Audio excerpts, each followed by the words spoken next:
In today's video, we're stepping into one of the most turbulent periods in modern American history, the 1970s.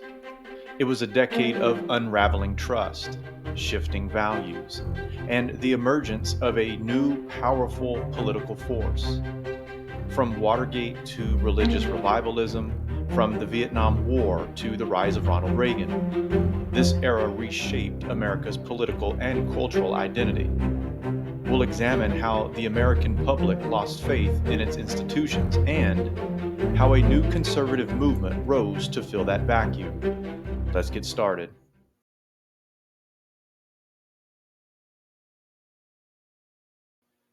By the 1970s, many Americans no longer believed their government could effectively solve social or economic problems. This wasn't a sudden change. It had been building for years. It began in the 1960s with the so-called credibility gap. Americans were increasingly skeptical about what their leaders told them, especially after the shocking Tet Offensive in Vietnam and President Lyndon Johnson's decision not to seek re-election in 1968. Trust continued to erode under President Richard Nixon, who promised peace with honor in Vietnam, but instead expanded the war into Laos and Cambodia. Then came the Pentagon Papers, leaked by Daniel Ellsberg in 1971. These documents confirmed what many feared. The U.S. government had systematically lied to the public about the war in Vietnam. But nothing would damage trust in the presidency more than the Watergate scandal. In June of 1972, 5 men were caught breaking into the Democratic National Committee's headquarters at the Watergate Hotel. They were connected to Nixon's re-election campaign, also known as CREEP, the Committee to Re-elect the President. The break-in was part of a larger campaign of illegal activities, or what Nixon's team called dirty tricks. Although no hard proof showed Nixon ordered the break-in, he did attempt to cover it up.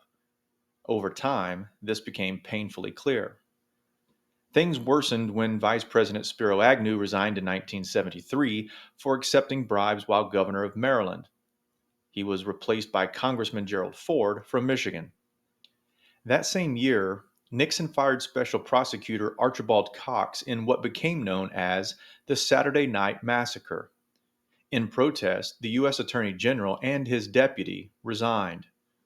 The House of Representatives launched impeachment hearings, and Nixon was forced to release some of the infamous Watergate tapes. One contained an 18-and-a-half-minute gap, deliberately erased. With impeachment looming, Nixon resigned on August 9, 1974. Gerald Ford was sworn in as the first unelected president in U.S. history. I have never been a quitter. To leave office before my term is completed is abhorrent to every instinct in my body. But as president, I must put the interests of America first. America needs a full-time president and a full-time Congress, particularly at this time with problems we face at home and abroad. To continue to fight through the months ahead for my personal vindication would almost totally absorb the time and attention of both the President and the Congress in a period when our entire focus should be on the great issues of peace abroad and prosperity without inflation at home. Therefore, I shall resign the presidency effective at noon tomorrow. The damage was done. Faith in the presidency and the government at large had collapsed.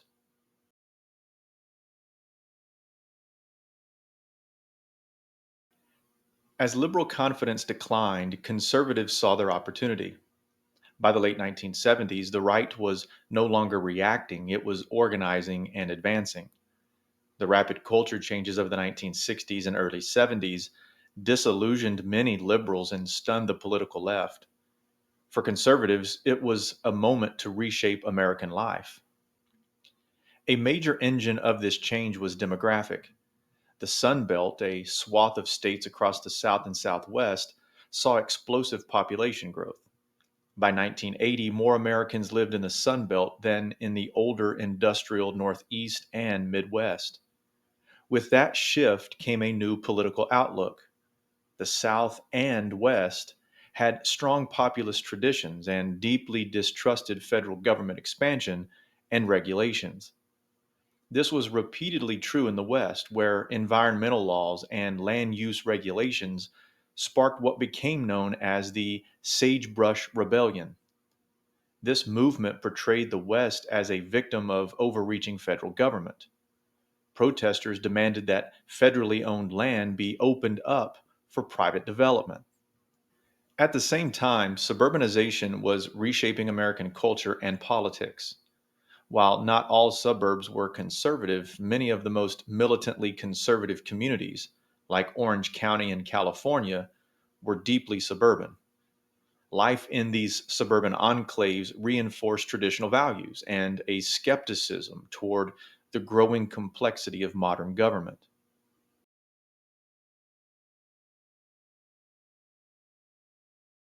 Another key to this conservative surge was religion. Mainstream religious participation had declined in the 1960s, but in its place, a powerful religious revival took root.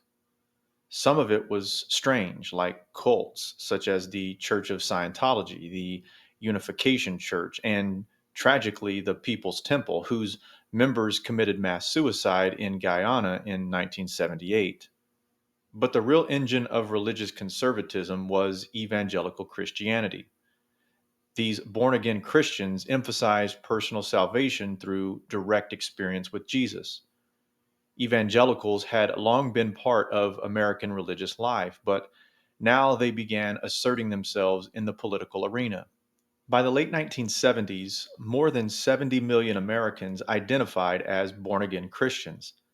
They built media empires, owning newspapers, magazines, radio stations, and television networks. They founded schools and universities and influenced modern presidents like Jimmy Carter, Bill Clinton, and George W. Bush. Some evangelicals promoted peace and justice, but many were alarmed by the perceived moral decline in American society. They opposed feminism, secularism in schools, and, most vocally, abortion rights.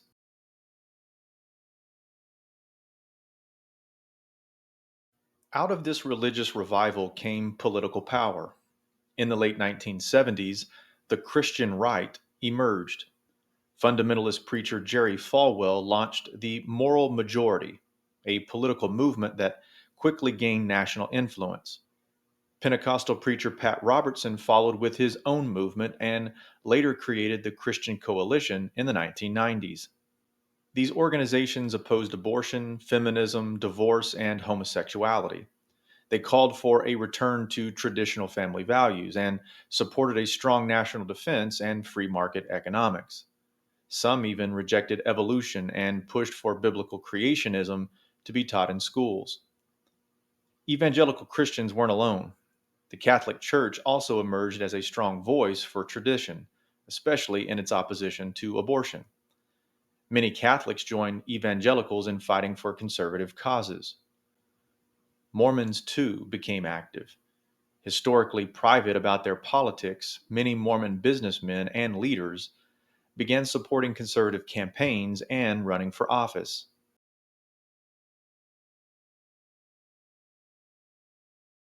By the end of the 1970s, these forces coalesced into what became known as the New Right. Religious concerns were just one part of this movement. Equally important was the creation of a powerful conservative infrastructure. After Barry Goldwater's crushing defeat in 1964, conservatives learned an important lesson: organization matters. Activists began building think tanks, foundations, consulting firms, lobbying groups, and universities, all with a conservative mission. By the late 1970s, the right had become better funded, better organized, and more disciplined than its liberal opponents. And then came Ronald Reagan. A former Hollywood actor, Reagan had moved into politics in the 1960s. His breakout moment came in 1964 when he delivered a passionate televised speech in support of Barry Goldwater. Though Goldwater lost, Reagan's star was on the rise. Backed by wealthy conservative donors, Reagan won the California governorship in 1966.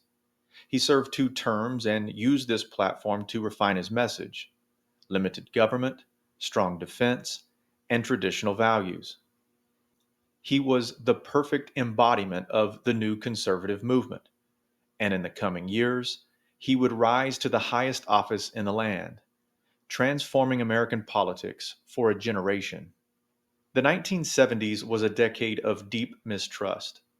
America's institutions faltered, and many citizens began to lose faith in the very structures that had defined the post war order. But out of that crisis came a powerful new force: the conservative movement. Fueled by demographic shifts, religious revivalism, and growing mistrust of government, it would reshape the nation's politics for decades to come. That's all the time we have for today. Thanks for joining me. We'll see you next time.